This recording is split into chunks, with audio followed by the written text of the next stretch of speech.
সুপ্রিয় বঙ্গবাসী, আজকের ভাবুন যদি ৪ঠা মে ফলটা অন্যদিকে ঘুরে যেত, তাহলে কত মার্ডার হতো, কত রক্ত বন্যা বয়ে যেত পশ্চিমবঙ্গের বুকে।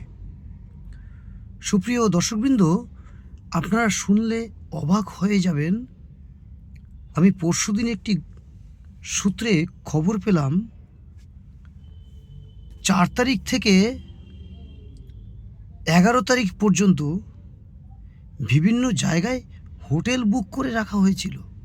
হ্যাঁ, ঠিক শুনছেন, সংখ্যালঘুদের এক শ্রেণীর হিংস্র দানব, জানোয়ার, পশু, তারা এই হোটেলগুলো বুক করে রেখেছিল। কেন জানেন?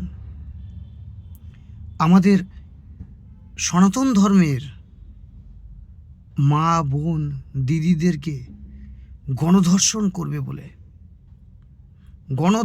করবে বলে হোটেল বুক করে রেখেছিল। শুনলে আশ্চর্য হয়ে যাবেন।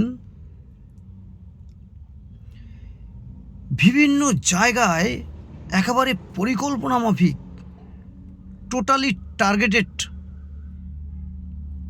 হয়েছিলেন অনেক শুভবুদ্ধি সম্পন্ন মানুষ, যারা কোনো রাজনৈতিক লোকই নয়। তাদেরকে ফলো রাখতো। ওই বাড়ির ওই লোকটা বিজেপি করে, ও ও ও ও কোথায় গেছে দেখবি তো, খেয়াল রাখবি তো, মনে হচ্ছে ওর গতিবিধি ঠিক নেই, ও মনে হচ্ছে ও ভোটটা মনে হয় আগের বারে দিয়েছিল এদিক ওদিক। হ্যাঁ, তারপরে এই আমার মতো যারা স্পষ্ট বক্তা, এই সব মানুষদেরকে, তাহলে যারা এই ধরনের মানুষদেরকে আক্রমণ করতে পারে এবং হুমকির আওতায় রাখে, তাহলে যারা সরাসরি বিজেপি পার্টিটা করতো, তাদেরকে কি করতো ভেবেছেন? তাদেরকে এরা কি করতো? এখন দেখুন, আমি সেই 2021-এর পর থেকেই আমি খেয়াল করেছি। দেখুন, আগে ছিল যে হনুমানের পুজো করা যাবে, কিন্তু রামের পুজো করা যাবে না। রামের পুজো করলেই আমাদের আগে যিনি মুখ্যমন্ত্রী ছিলেন তিনি রেগে যেতেন, তার সাঙ্গবঙ্গরা রেগে যেতেন। এমনকি 2021 সালে সম্ভবত একটা জায়গায়, ডায়মন্ড হারবারে না কোন জায়গায়, আমার ঠিক জায়গাটা মনে নেই, সেখানে একজন মানুষ, সম্ভবত তিনি সন্ন্যাসী, তিনি গেরুয়া বসন পরে ভোট দিতে এসেছিলেন, তাকে কিন্তু সেখান থেকে পাঠিয়ে দেওয়া হয়েছিল। হ্যাঁ, ভালো করে মনে করে দেখুন, তাকে ভোটের লাইন থেকে পাঠিয়ে দেওয়া হয়েছিল। কেন? তিনি গেরুয়া রঙের পোশাক পরে আছেন, তিনি, এটা হবে না, চলবে না। এরকম অনেক ঘটনা যেগুলো রাজনৈতিক পরিবেশকে এতটাই নোংরা জায়গায় নিয়ে গেছে, সে আর বলার নয়। আজকের আশ্চর্যভাবে সেই রামের যারা বিরোধিতা করতো, কঠোর বিরোধিতা করতে করতে শেষে আর কিছুতে পারা যাচ্ছে না, শেষে জয় বাংলা বলতে হনুমানের লেজ ধরা শুরু করে দিল। তো তারা হনুমানের মন্দির করলো, হনুমানের পুজো টুজো দিচ্ছিল।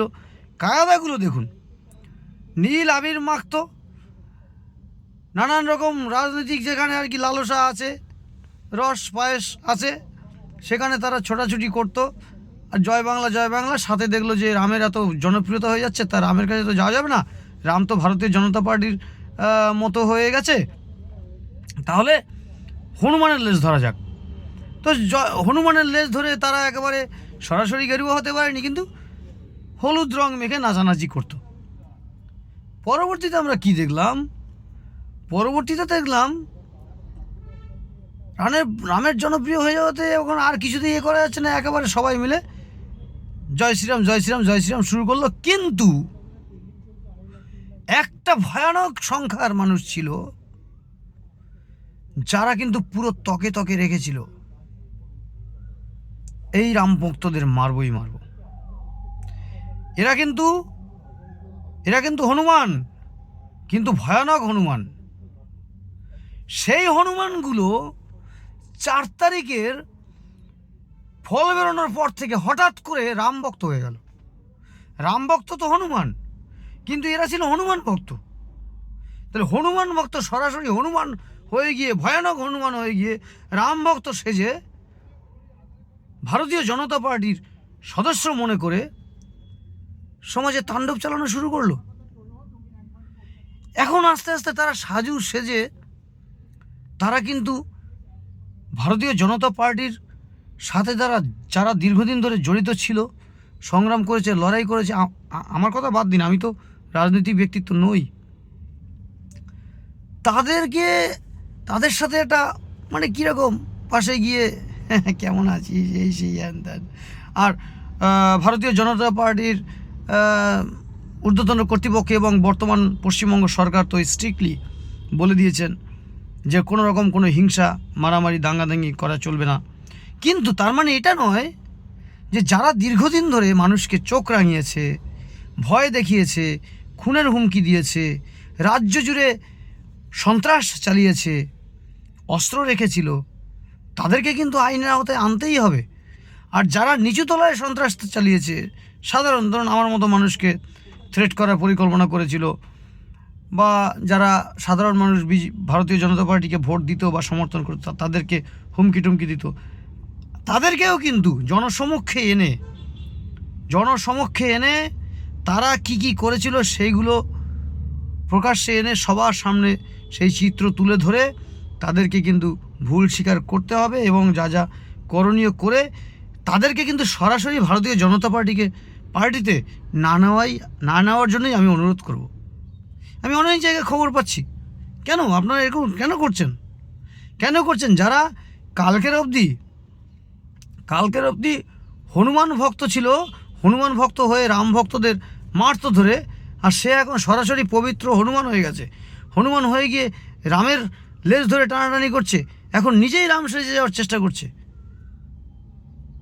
আমাকে ভোট দেওয়ার আগের মুহূর্ত অবধি আমার হাত ধরে টিপেছে, ভোট দেবেন না, ভোটটা ঠিক করে দেবেন, ইত্যাদি, এবং কত কিছু আমাদের পাড়ায়, আশেপাশে এবং পশ্চিমবঙ্গের বিভিন্ন জায়গায় মানুষকে বুঝিয়ে গেছে, এবং ভারতীয় জনতা পার্টির উচ্চ নেতৃত্বদের গালিগালাজ করেছে, দেশের স্বরাষ্ট্রমন্ত্রীকে গালিগালাজ করেছে, প্রধানমন্ত্রীকে গালিগালাজ করেছে।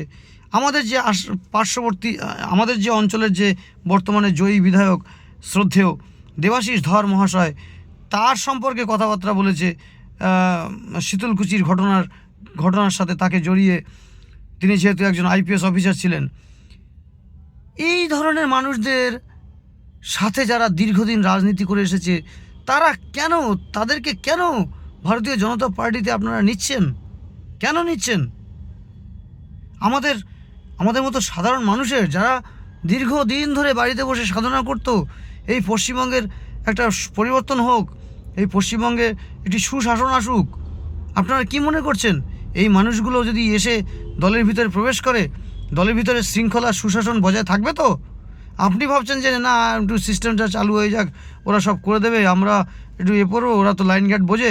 কিন্তু না, আপনার প্রথম সমস্যা হবে ঠিকই, কিন্তু আপনি ঠিক লোক পেয়ে যাবেন, এবং শিক্ষিত লোক পেয়ে যাবেন, ভালো লোক পেয়ে যাবেন। একটু ধৈর্য ধরুন, দয়া করে এইসব আগাছাদের দলে নেবেন না, আমি অনুরোধ করছি। আমার কথা আজকের কেমন লাগবে হয়তো, কিন্তু একদিন মনে করবেন যে কবি সুব্রত মিত্র বলে একটি মানুষ ছিল, তিনি কিন্তু বলে গিয়েছিল। খুব ভালো থাকবেন, আমি আর বেশি কথা বলবো না। চারিদিকে যেটা দেখছি, একেবারে একদম যাদের কথা ছিল পতাকা নিয়ে আনন্দ ফুর্তি করা, তারা কিন্তু ভারতীয় জনতা পার্টির পতাকা নিয়ে লম্পঝম্প করেনি, আবির মাখেনি। কিন্তু যারা সম্পূর্ণ নিজের পিঠ বাঁচানোর জন্য এবং পেট বাঁচানোর জন্য রাতারাতি কি কয়েক ঘন্টার মধ্যে পাল্টে গেল, এরা কিন্তু প্রত্যেকটি দলের জন্য ভয়ানক। এদেরকে উচিত, আমি যারা এই কাজ করেছেন, এই নোংরামো করছেন, তাদেরকে আমি বলবো, আমি অনুরোধ করছি আপনাদেরকে, বিশ্বাস করুন, আপনারা সাধারণ মানুষ হয়ে যান, একদম সাধারণ মানুষ, কাজকর্ম করবেন, বাজার টাজার করবেন, খাওয়া দাওয়া করুন। আপনারা একবার ভাবুন তো, আপনারা যখন ক্ষমতায় ছিলেন, আপনারা যে অ্যাটিটিউড নিয়ে ছিলেন, যদি ভারতীয় জনতা পার্টি না আসতো, আপনারা কীভাবে সন্ত্রাস চালাতেন, তখন কি আপনারা প্রতিবাদ করতেন? করেছিলেন 2021 সালের প্রতিবাদ। তবে কেন আপনারা নির্লজ্জের মতো এই দলটায় এসে ঢুকছেন? লজ্জা করে না? একটু লজ্জাবোধ নেই? একটু লজ্জাবোধ নেই? বাঙালির সচেতন মানুষদেরকে, ভোটারদেরকে এভাবে অপমান করছেন, এভাবে ছোট করছেন। আপনাদের জন্য কিন্তু ভারতীয় জনতা পার্টিটা আবার নিচে নেমে যেতে পারে। এগুলো কি? এগুলো ঠিক নয়। বুঝলাম বা ধরে নিলাম আপনারা ভেতর থেকে দেশকে বা সমাজকে ভালোবাসতেন। যদি তাই হয়, তাহলে পশ্চিমবঙ্গের বিভিন্ন প্রান্তে দীর্ঘদিন ধরে যেসব ধরনের খুন, ধর্ষণ এবং বিভিন্ন রকম অবৈধ কাজকর্ম হয়েছে, আপনারা আপনাদের দলীয় নেতৃত্বকে তখন বলেছিলেন? হ্যাঁ, তৃণমূল কংগ্রেসের এইসব পাল্টুরাম ধান্দাবাজ লোকদের কথা বলছি। আপনারা তখন দলীয় নেতৃত্বদেরকে বলেছিলেন? আমি নিজেও যখন অন্যায়ের বিরুদ্ধে কথা বলতাম, প্রোটেস্ট করতাম, আপনারা আমার একটা চিঠি নিয়েছেন? কথা শোনেননি? চিঠি নিতে চাননি? কেন তবে এইসব দল বদল করছেন? আপনাদের নির্দিষ্ট কোনো দলই কোনো দিন আপনাদের ছিল না বা হয়নি। আপনাদের দল শুধু পেট আর পিঠ বাঁচানোর জন্য যে জায়গাগুলো, সেই জায়গাগুলোতে যাবেন।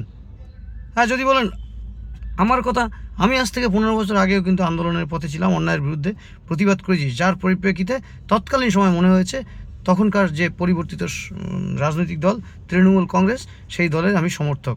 হ্যাঁ, তখন মনে হয়েছিল। তার পরবর্তীতে দীর্ঘ 10-12 বছর ধরে যে জিনিসটা হয়ে আসছে ধীরে ধীরে শেষের দিকে, যেমনটি এখন ভারতীয় জনতা পার্টির যে রোল প্লে করছেন, যেভাবে একদম ন্যায়ের পথে সংবিধানের খুব সুন্দর করে একটা ব্যাটিং করছেন, এই জায়গাটা যদি ভারতীয় জনতা পার্টি ধরে না রাখে, সেদিনও আমাকে কথা বলতে হবে, সেদিন আমাকে প্রতিবাদ করতে হবে। তখন যদি আবার মনে করেন আমি দলবিরোধী, বা সেটা মনে করতে পারেন, সেটা তাদের মানসিকতা। কিন্তু আপনাদের মতো এই নোংরা মানসিকতা, এইগুলো ঠিক নয়। আপনারা সাধারণ মানুষ হয়ে থাকুন, সাধারণভাবে থাকুন, দয়া করে দল পাল্টে যাবেন না। কারণ হচ্ছে, আপনারা যদি ঢোকেন এই বিজেপির মধ্যে, অনেক যারা পুরনো লোক তারা হয়তো দলের কাছে খারাপ হবে বা তারা দল থেকে বহিষ্কার হয়ে যেতে পারে, আর আপনারাই তারা করবেন। আর পুরনো বিজেপি কর্মীদেরকে বলছি, আপনাদের কিন্তু সেন্টিমেন্ট নষ্ট হতে পারে, আপনাদের কিন্তু মান-ইজ্জত এবং সদস্যপদ হয়তো খারিজ হয়ে যেতে পারে এইসব লোকদের জন্য।